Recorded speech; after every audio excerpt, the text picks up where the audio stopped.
Let's see if we can do anything with this aerial. I did straighten it out with a pair of pointed nose pliers. It's also important that you use pointed nose pliers without a serration because you don't want to take the chrome off the top of the aerial. So obviously something's been dropped on this aerial, or it's been caught in something, not sure. We just want to try and bend it straight. It just looks like it's the very top of the aerial that's crooked, as you can see. So you can see how bad it is. So let's just get a pair of pliers in there and give that a straighten out. Before I do that, I should put my glasses on so I can actually see what I'm doing. So I'm going to go in there on the non-serrated part of the pliers and just give it a little squeeze and try and bend that straight. It's a bit of a fiddly job.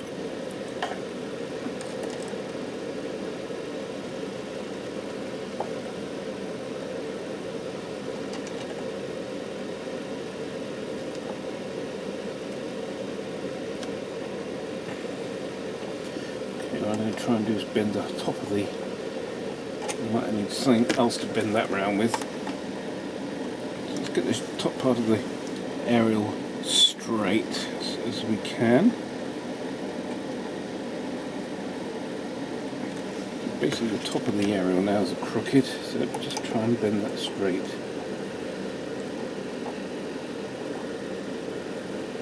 Unfortunately, because it's so rounded corners, it's not easy to get hold of. Just try a pair of pliers on like this.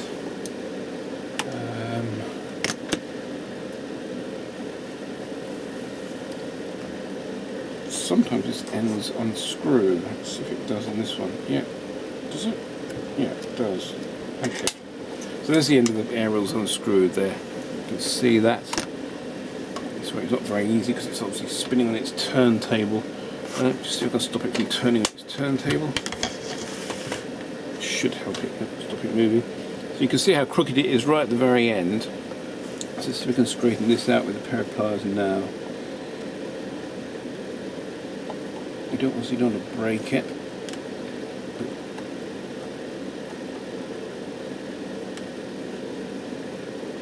So I've got my arm right in the way.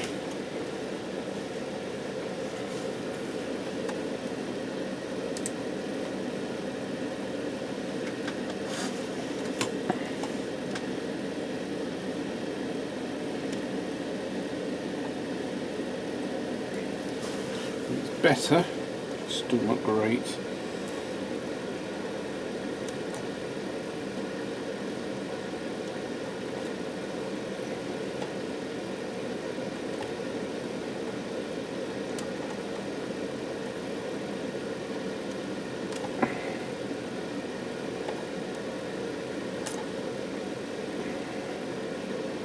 Just a case to just keep going backwards and forwards until you get it the best you can. You probably never get it perfect. Well, you won't get it perfect, but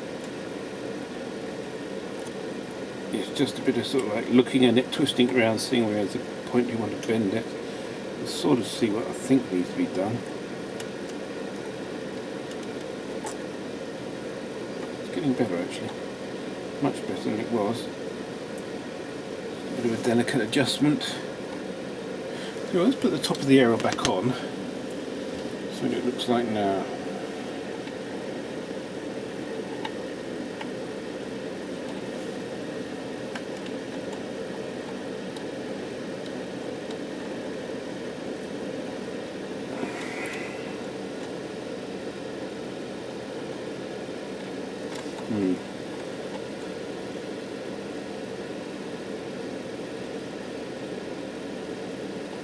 Okay, let's get this top of this aerial back on and see how we get on.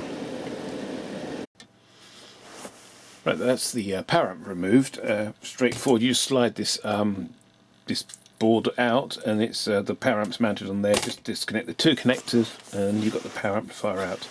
So this is basically the section that drives the loudspeaker. You've got a preamplifier input, you know, a lower level input, and it drives the loudspeakers on the output. Pretty straightforward. The motor boating is basically mainly down to corroded connections here, not giving a good matching to the preamplifier probably. There's also going to be, these caps are going to be probably pretty high ESR by now. They're pretty old. Philips caps don't tend to last that well anyway. So the next step to be is to get this disconnected. We've got the push-pull output stage and the pre-driver here for the output stage. Get this apart, we need to recap all the electrolytics in here, as I say.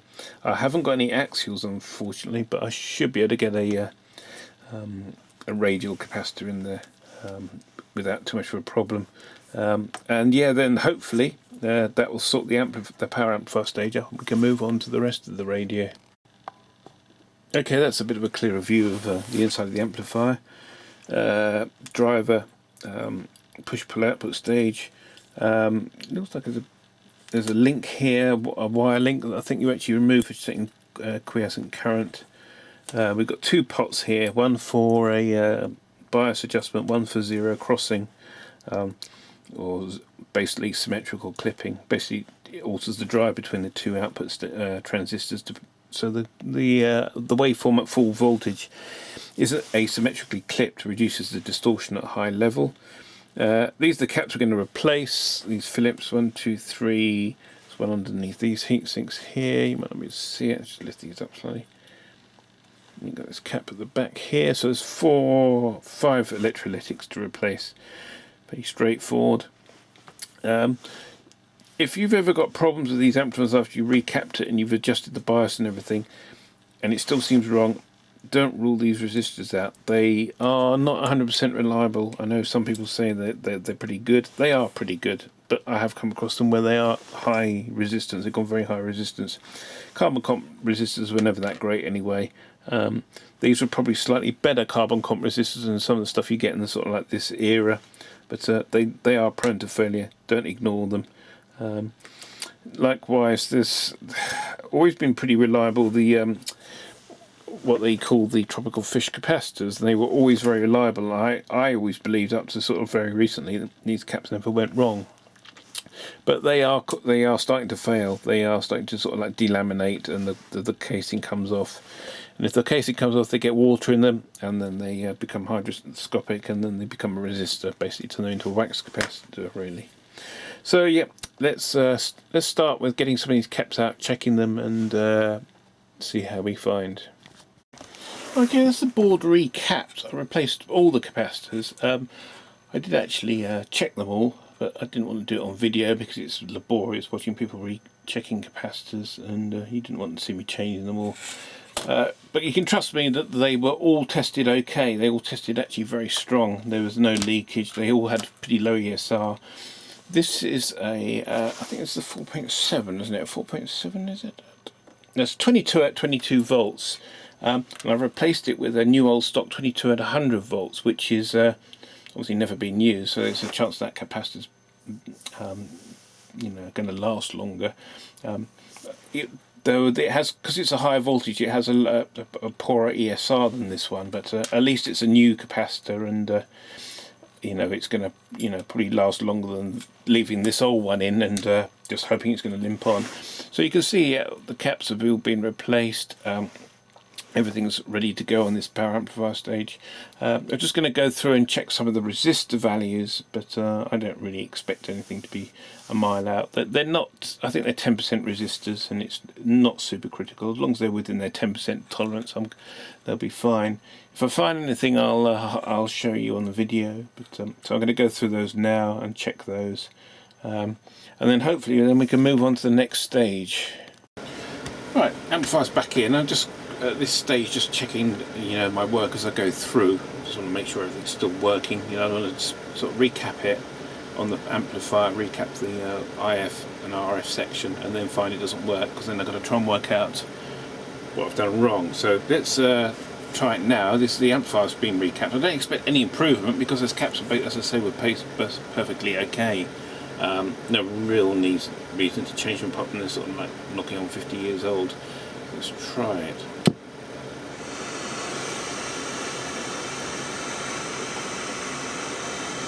Just remember which tuning knob does which. Here we go. So we're not tuning at all. That dirty switch.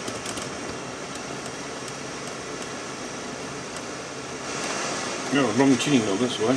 Watercolour painting herself, and Annie Burney won a competition that allowed her to run away to a remote island with no electricity, Wi-Fi or... Good sound quality still, so obviously, yeah, that's fine, the amplifier's fine. So let's move on to the RF and IF section next and start recapping that. Okay, to get this apart we need to lift out these two bottom screws. This is sort of standard procedure on later hackers. So these two screws here, and I'll show you in a minute what they do. See our serial number on the bottom of the turntable. That's where hacker always put their serial numbers. They did actually sometimes, I think some people will actually jump in here, put them on the bottom of the tuning dial as well. So if you look underneath the radio, you can see the serial number. But I think that tended to be the more the earlier models, should I say. It's the later ones are actually on the turntable, but usually that's the first place to look. Have a look on the turntable. If it has a turntable, of course, not all radios had them. Only turntables were fitted to long wave, medium wave sets. If it's an FM only set, you won't have a turntable. Okay, so I've undone those two screws, and basically what that does is it allows us to hopefully extract the chassis. You can see there's a sort of like a subframe that goes straight through the back of the radio, and that hopefully will allow us to just lift the radio part out. So let's just give that a lift. I could be wrong because I've never worked on one of these, and of course I haven't read the manual. Yeah, but you can see the top of the radio is lifting slightly. It's pretty stuck, but it is coming. There we go. And I've got to make sure that we don't catch our wire around the speaker, or any of the wires around the speaker, and that should just lift out. Now also, just be careful that you don't catch any of the, no, it looks like we have got the disconnected speaker wire because it goes to the headphone jack on the top, so that's as simple as that. And that's the chassis lifted out. So now we can get access, easy access, and these are lovely to work on, these radios. Everything's easy access. The capacitors we need to change are we're going to do the same thing we did before, change all the electrolytics. So we've got 1, 2 here. There's another one at the top that looks like about 100 microfarads out of view, and then we've got the ones up here by the tuning caps. There's one here that looks like the one across the discriminator. There's one in the corner here. There's that's about it. Oh, there's a couple at the top here, which is the sort of the wave change in the RF section. So the first thing to do is to get those out and sort them out. Whilst I'm at it, you'll see the tuning capacitor here, and I know you can see it's pretty unganged. It's not meshed in properly. When you're working on a radio, whenever possible, obviously if you're doing alignment you can't do it, make sure that those tuning gangs are fully ganged, because otherwise you're going to run into problems with if you hit that, you're going to do some damage to the tuning capacitor. They're going to short out.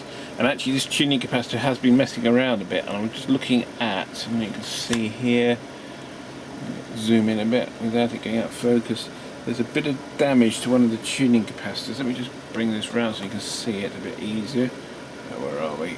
There we go. Let's bring this round. You might not be able to see it on the camera, but here it looks like it's been hit. You can see it's sort of like been rubbing or something maybe, but that around a certain point, if that tuning capacitor shorts out, the oscillator will stall and then you just lose reception. So I need to have a look at that, but that's yeah, there's some damage around those tuning fins. Probably just a sort of like a scalpel blade just running across the edge to put a chamfer back on there will be fine. They're not bent, but they just look like they've got a bit of a burr on. So what we'll do is we'll put those back for the minute so they're not in harm's way. So we fully mesh the tuning capacitor, and you can see then we're not going to do any damage to it. So let's get these caps out. I'm not going to bother checking them because if the amplifier was okay, these are all okay. Get the caps out, get them replaced, and then we'll move on to the next stage. Right, the manual on the FM alignment isn't actually that clear. As I said before, the meters are offset to one side. Then I want to fix that. And reading up on the FM alignment, it's not exactly very clear. It says section B. I mean, first of all, it's all about AM alignment. I'm not too worried about that. It seems to be working okay. I'm not going to mess around with the IF alignment on AM because It's got nice sort of sound quality and it seems pretty sensitive. I might check the the RF alignment, make sure the scale calibration is okay. But moving on to the IF circuits, or the FM circuits, as it says, you've got an FM sweep generator, an AM generator or a marker, CRO, which is the cathode ray oscilloscope, dual beam if possible, and an analog, an audio voltmeter. This is connect the FM sweep generator to the input of the IF amplifier. Well, first of all, it doesn't say what the input, whereabouts that should be, and that's actually worked it out. I think it was a C2, which is what I'm doing at the moment. And it says feed in a signal at 10.7 megahertz center frequency.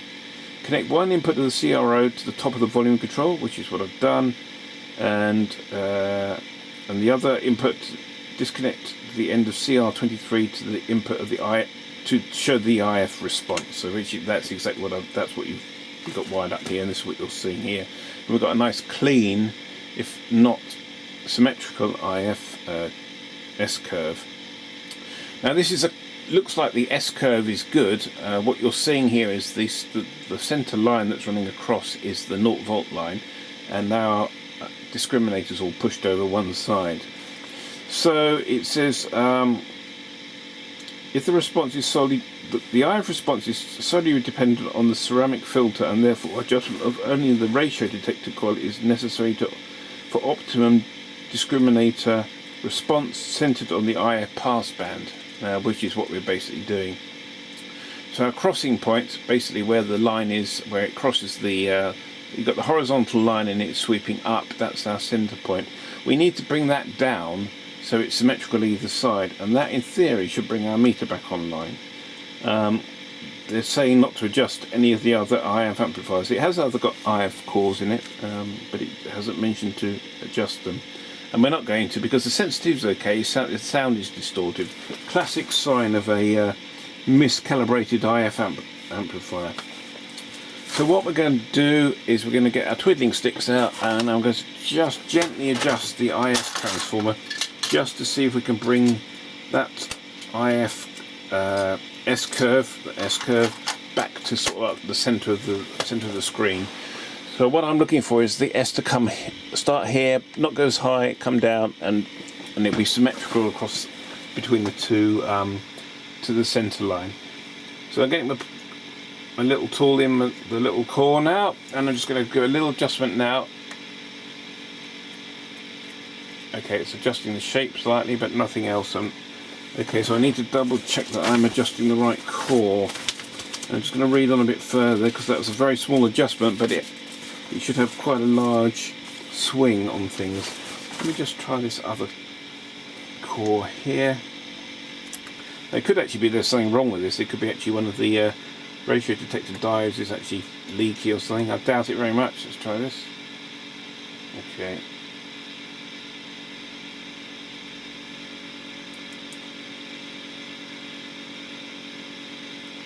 That's more like it. That's what I'm looking for. And the meter has moved into center position. Let me just... Okay, so let's get it as symmetrical as I can. That's pretty good. Okay, let's just go to the other side of the transformer and just see what that does. Just fine adjustments. Bringing the amplitude up slightly. Not necessarily a good thing. Okay.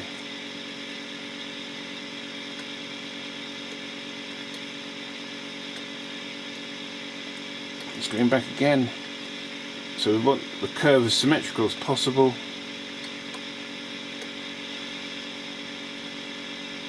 Okay, that's our DC sort of setting point. So this must be the primary of the I think it's the primary of the discriminator. I've got one more core here that doesn't seem to have a lot of adjustment. I've hardly tweaked anything actually. It's very, very slight adjustments. Yeah. I'll leave that one alone. So that's basically brought us into line with that. Now let's just have a look at the tuning. Right, you can see now that the tuning meter, let me show you down here, is center scale. So the next thing to do is to disconnect all this gear and we'll reconnect it up to a normal, just connect it up to an FM aerial and see if the meter responds correctly and the sounds any better. Alright, before we reconnect the balancing capacitor on the discriminator, let's just check to see if its alignment seems reasonable. You will notice now that the meter's in the centre position, and that's a good start because it never did that before, and that's just because basically because the discriminator is off frequency, it's biasing the frequency to one side of the diode. So basically one diode is conducting, and this is the voltage you're looking at here. And all this is across the ratio detector. So when you're centre tuned, it's on 10.7 and it will be at 0 volts. Okay, so let's tune and have a listen. And you hear when we're off tune, it's at centre tuning as well. I shall not weary him. And it sounds pretty awful at the moment because I'm running it on a small speaker, but it's just to prove a point. And also the balance, as I say, the balancing capacitor across the ratio detector is not connected. So it should detune one side. There. It's working really well. So And this next track is actually... FM alignment is good. So what I'll do once we'll reconnect all the capacitors and things that are required to. You have to remove them when you do the ratio detector alignment or discriminator, whatever you want to call it. And then we'll move on to the AM, or we'll just check our alignment on the scale, and if it's reasonable, we'll leave it at that. And if it needs adjusting, we'll go in and have a twiddle. What I'm doing now is just going through the medium wave alignment. I'm not doing the IF. The IFs have got ceramic oscillators in them, so the IF centre frequency is dictated by that oscillator, and it's not that straightforward to align them. There are a couple of inductors that you can adjust, but you centre your frequency around the peak of the this crystal oscillator, this crystal ceramic filter, ceramic filter. So I'm going to leave the IF alone. There's no reason why the IF should be out of the line. We haven't touched anything on there that was going to affect that, but the scale calibration is a little bit out. So I'm just going to go through and check the scale calibration. You can see the signal generator here is producing a 600 kilohertz signal. The radius tuning to 500 meters, which is 600 kilohertz. I'm going to adjust L7 and L5 on the medium wave aerial, which is basically, one of them is the coil actually on the radio itself, and the other one is an inductor inside, until we get the best response. So that we obviously can't hear anything at the moment. We should be able to hear the signal, so I'm going to tune so we can find it. There it is. Okay, that sounds good. Turn the signal down a bit.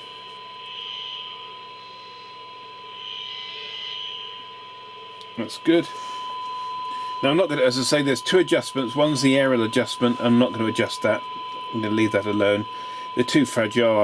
It's not worth the risk. And as I say, it's not going to make a huge amount of difference anyway. So now we're going to retune the radio to I think it's 200 meters, which is 1500 kilohertz. So tune that to 200 on the mark on the scale. Pretty much there. And I'm going to adjust the signal generator to 1500 kilohertz. And we're just there. And now we're going to adjust TC5 and TC6. So TC5 is the local oscillator high frequency trimmer, which will actually bring you back in tune again. So let's try that first. TC6, let's have a look, where are we? That must be TC6 around the back there. Looks like it there. So this one should be local oscillator, I think. Local oscillator capacitor.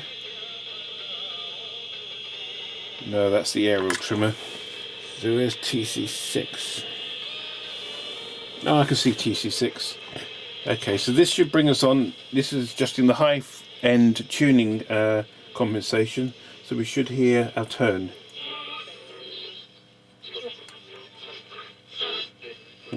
Wherever it is. Where are we? Turn the signal up a bit.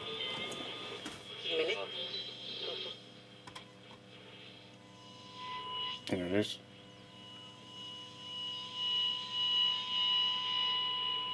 Okay, let's turn the signal down a bit.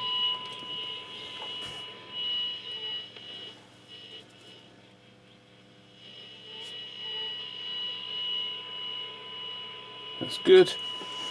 Then we adjust TC5 aerial trimmer, and that one will give us the sensitivity, bring any sensitivity back.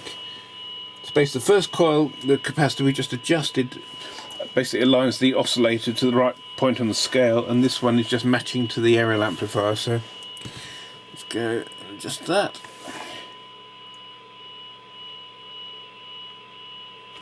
Where is it? TC5.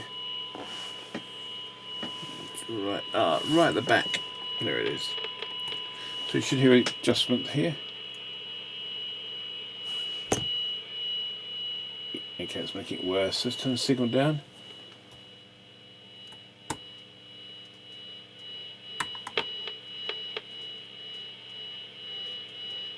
Yeah, that peaks there, I think. So that's pretty good. So basically you keep going back. You go back to 600 kilohertz, and you do the 500 meters scale, and then you basically get it to the best you can. So you go back high frequency, go back to low frequency, and just get the best response you can. So let's move it back.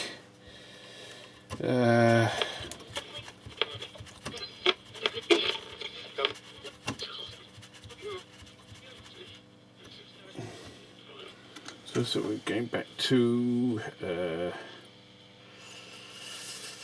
where are we going back to? 500 meters. Yeah, slightly out here there. And sometimes it's a bit of a compromise, but yeah, we're just slightly off here. So I'm going to just bring this capacitor inductor back again.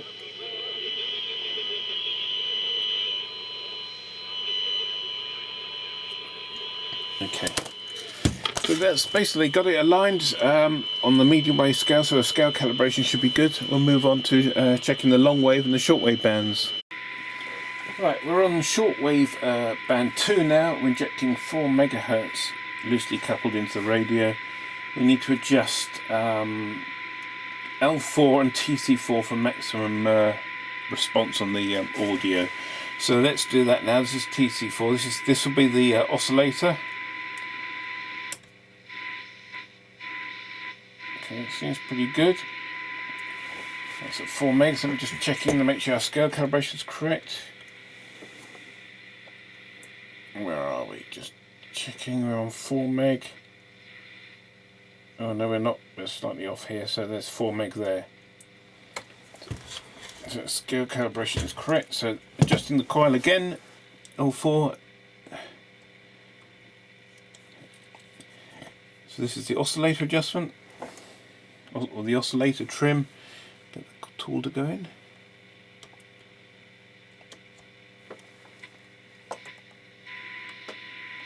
Okay. I'm putting a very low signal in so you can hardly hear it. TC4 is the trimming capacitor.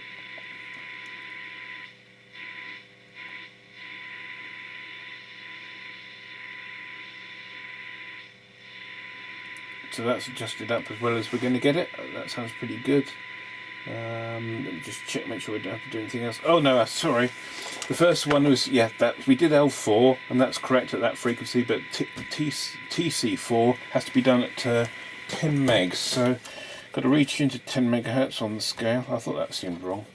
As I was doing it, I'm thinking that's not right.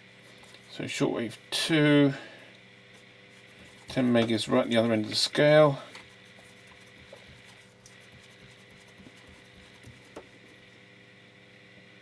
Which is just there.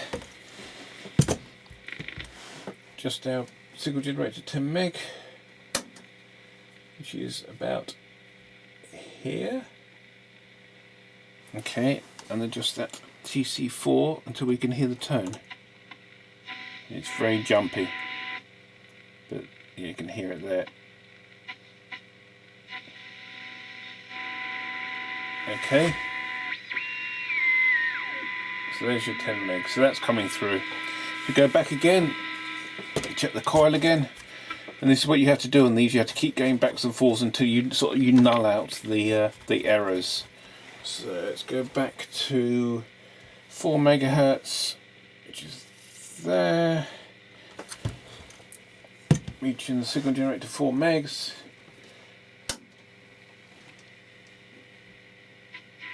That's spot on there. Just give it a little tweak, see if it makes any difference, but I didn't expect it to. We're actually putting a very weak signal in, so this sounds like it's performing pretty well. Little tweak, so we can get it any better. No, spot on. So that's okay. We haven't made any more adjustment to that. It's the second time round, so that's looking good. So let's move on to shortwave 1 and see what that does. Right, shortwave 1 says tuned to 11 megahertz on the scale, but it hasn't actually got a marking for 11 megahertz. So we're going to do it at 10. So we're going to ignore this at 11 megahertz. We'll adjust it for 10. Signal generator at 10. We're going to adjust L1 and L2s. Well, we're going to go for L1 because this should be L2. L1 is on the aerial. As we said before, we're not adjusting anything on the aerial. We're going to leave that how it was. So let's see if we can get any improvement on this.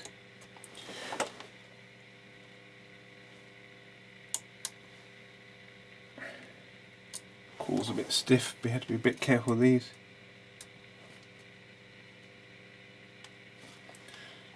Okay, am I just the right thing? Shortwave 1. L1, I'm sure on L1. C4 done that one, it's L4. TC2, isn't it? Yeah, it should be that one. So where are we? Let's turn the signal up a bit. Okay, we're well out of the line here. We're putting 9.8 in, and that's okay.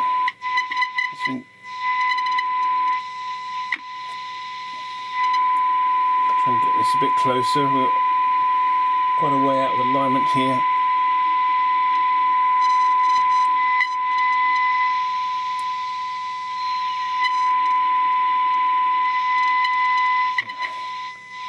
Be very careful of not damaging these windings. This coil is very tight.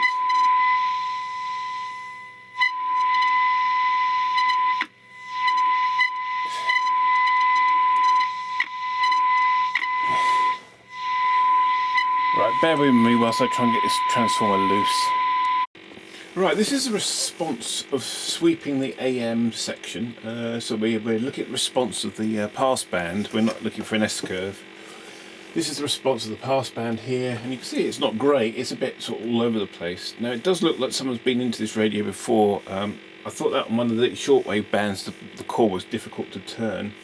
I've just come in to have a look at this 2IF course we have on the AM section. It looks like one of them's been cracked, and it wasn't me. I'm using the right tool. But we're just going to see if we can improve that. We want a symmetrical sort of U in the waveform, really. And these are our two crystals here. I think that are affecting. You know, we're working around those two crystals to try and get a nice uniform double hump sort of thing. So I'm going to go in and adjust the transformer very slightly, see if it make any difference. And I don't know if it's going to make any difference. I don't even know I can be able to turn it. I've never done swept AM alignment before. All it will do is will give you a better fidelity to the audio. It will actually make the radio, in theory, less selective, more selective, sorry, and less sensitive, because you widen the IF bandwidth. It's going to be less likely to be able to reject adjacent channels either side of the tuning, which is fine on medium wave, but really on shortwave radios you want the narrowest IF you can get, really. Let's do it how it says in the book. Now the instructions aren't that clear, actually. As I've gone through this before, it sort of almost assumes that you know what you're doing, which to a degree I do, but I mean, as I say, I've never done AM swept alignment. I'm going a bit blind here. Those who are interested in what I'm using as a swept alignment, I'm using the HP675A, which is a sweep generator from 1967. I use that for my FM alignments. It's not great at this frequency. It's a very coarse control. But what I'm doing to prove that I'm on 10.7 is if I 470 kilohertz. So that's what we're sweeping at. 470 kilohertz. If I bring my signal generator level up, you'll see the birdie come. So there you go. We're pretty close on center frequency.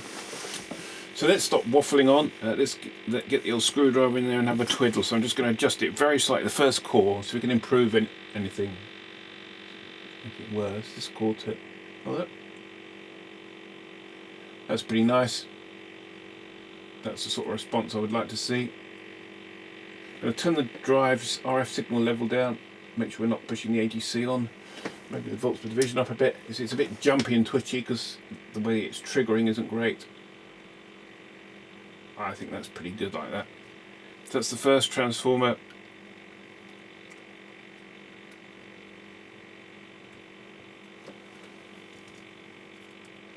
Try and adjust this one. Oh, there we go. It is adjusting actually. There we go. We got the sort of like the double hump that they were saying about. Want the amplitude as well. Obviously, the amplitude gives us the sensitivity. I think that's pretty good actually. It's just a trigger level point so we can get it back on the screen.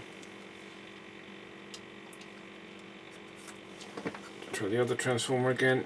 I'm hardly turning them, less than an eighth of a turn. They're very, very close.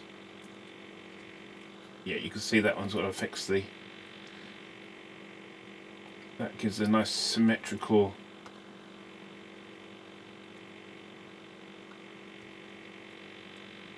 Let's try it this way and another way, just experimenting with the two cores as they interact obviously.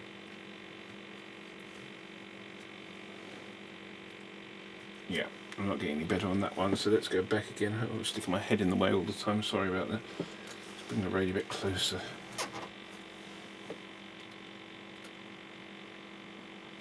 Go back to that last one.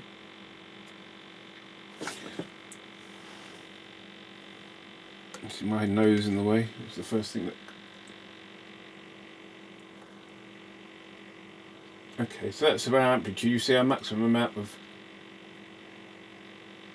vertical gain, and also we want to get rid of that slightly crappy double hump thing that we got there. That I think we can do that with the other winding, with the other transformer. Go and have a twiddle with that one again. And as I say, I really am very small adjustments on this.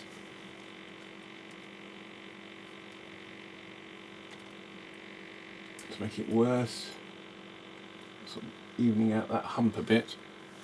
But I think we lost a bit of sensitivity now. Yeah, we've lost some sensitivity now, so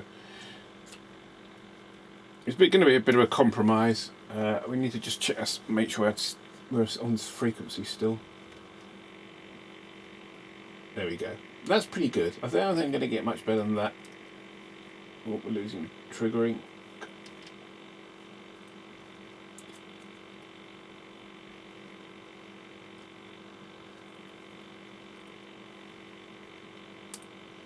Yeah, a bit tricky to get this winding, this core in here. Where are you going? Come back.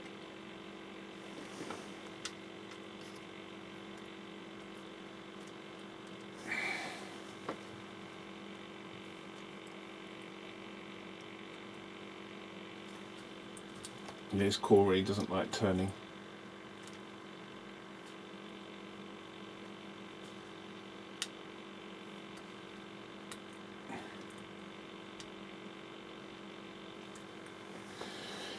I think we're not going to get it much better than that. It's very jumpy.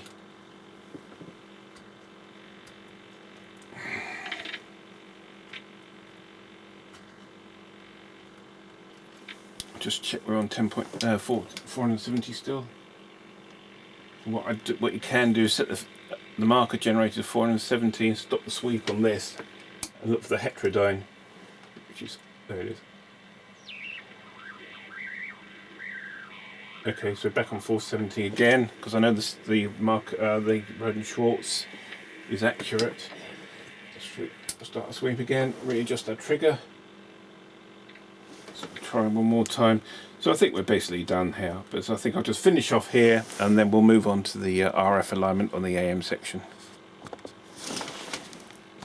Right, this part of the test is the actual setup of the amplifier. Now, in the manual it sets a midpoint voltage, which basically you make sure that the transistors are both sharing the load and conducting the same amount. And that's done by measuring a voltage across two resistors and setting it for 5.85 volts. Well, that's one way of doing it. I'm going to break away from that norm and do it a different way, and this is by checking symmetrical clipping. So basically what we're going to do is we're feeding an audio tone into the radio via the signal generator. We're going to drive the amplifier into clipping, and you'll see the top of the bottom of the waveform clip. Now what they should do, if everything's working correctly, is they should clip at exactly the same time. So if the top starts to go flat, the bottom will go flat at the same time, but that's not always the case. So we're feeding 12 volts in, so this is quite, I'm going to do this for short periods of time because it's quite stressful on the output stage of the amplifier. Germanium transistors don't like being driven hard for too long. I'm not going to do any damage doing this, and it's probably a more accurate way of doing it because it allows any slight offset from the input of the amplifier. If there's a slight DC offset from the output of the radio into the amplifier, we should be able to compensate for that. So this should give us a slightly better result. So we're just going to wind it up, have a look at our clipping levels and see what we get. Let's just bring this down to the centre on the screen. It's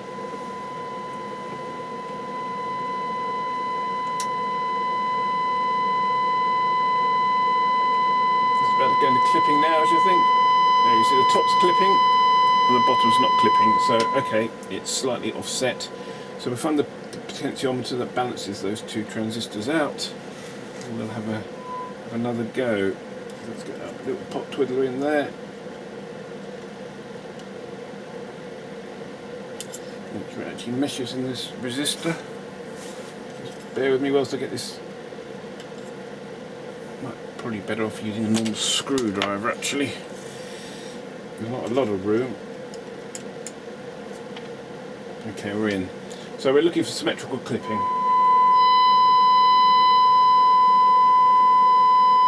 There we go. You see it? It's clipping at the bottom now.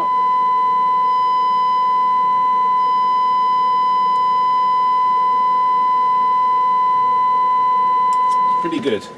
So that's symmetrical clipping, or a balance point, or DC midpoint voltage adjusted. The next check is to measure the quiescent current on the transistors. Now you can also do that with an oscilloscope, but it's not so easy to do, and I'm not going to do that on camera, but what I can show you how it can be done. If you've got a clean enough signal and you put a very low level signal into the amplifier, what you're looking for is crossover distortion. Crossover distortion, it's a bit jumpy on the trigger here because it's such a weak signal.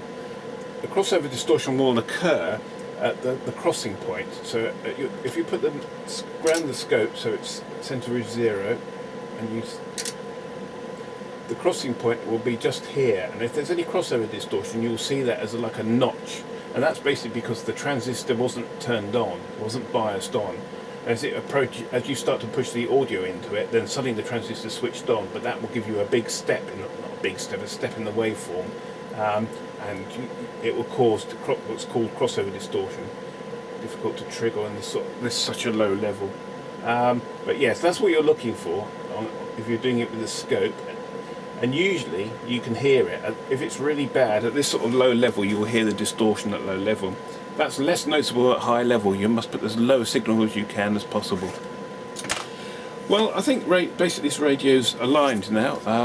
I think it's ready to go back in the box, and I think, yeah, we need to have a listen to it and see what it sounds like. Yeah,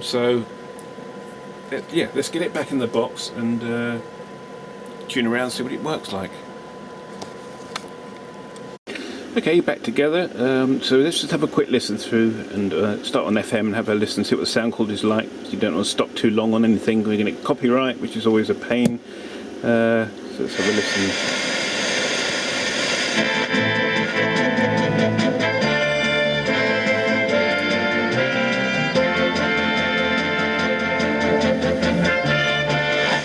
Sounds good. Any kind of broth that he shall eat, New 4. and he shall die within an hour after.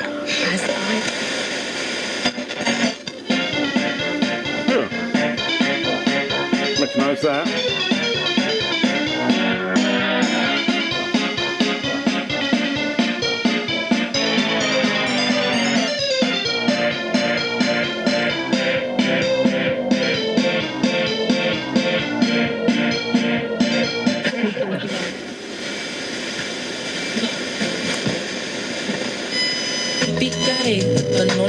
Everybody on me, I'm looking just like you. Yippee-ki-yippee-ki, banone.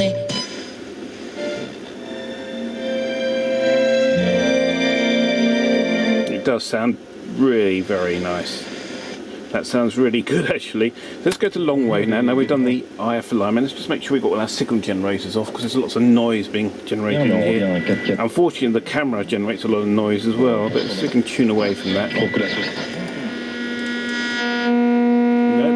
So much noise from something in here. Who had been cursed to stand on one end of the playground as a mere shield, whilst fighting off boys with a kung fu pose, and yet somehow having romanced all of their mothers. So medium wave. The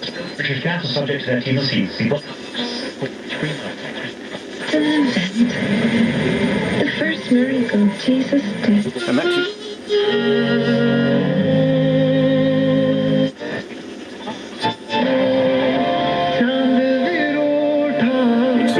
you see the signal strength meters working well as well, which is good.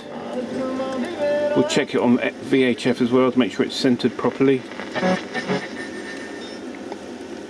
Shortwave 1. I don't know if we're going to pick up anything this evening. A lot of ignition noise. Try shortwave 2. Here we go.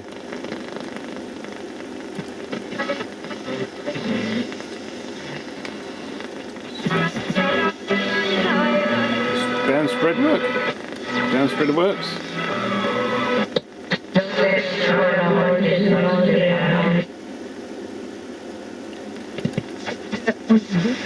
So it all seems to be working pretty much how it should have done out of the factory. VHF, you see the tuning meters centralized, which is what it should be. And as you tune, there you go. So that's working correctly. That's working nicely. Interstation muting, so you get rid of the hiss.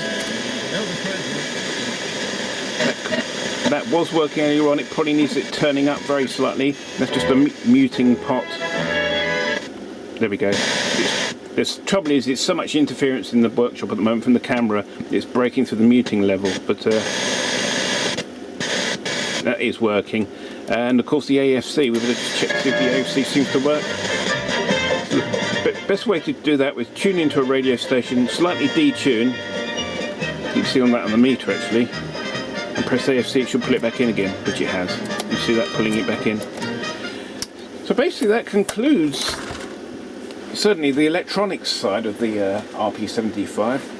There's a few bits and pieces I need to do for the cosmetics. I need to put a pinstripe along here, and I'm going to try and see if I can actually do something with the silk screening. We have a silk screening plant at work, hasn't been used for a long time, and I'm not entirely sure I'm going to be able to match the fonts because I don't want it to.